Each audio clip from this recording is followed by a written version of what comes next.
A question I get asked heaps is yield. Everybody hears about it, but what is it?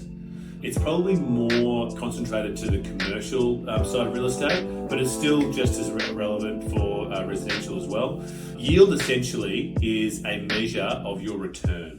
And a lot of people will use it just as an easy kind of rule of thumb measurement on how attractive a property, an asset might be.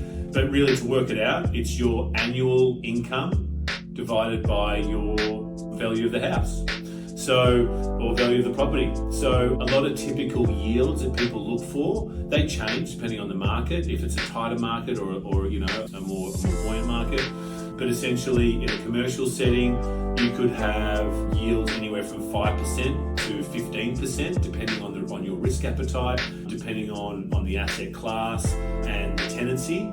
A longer tenant, let's say you had a Woolworths in a shopping centre, very confident, very strong tenant that might have a 20-year lease in place, you're probably going to be happy with a smaller return or a smaller yield because there's really little risk around that.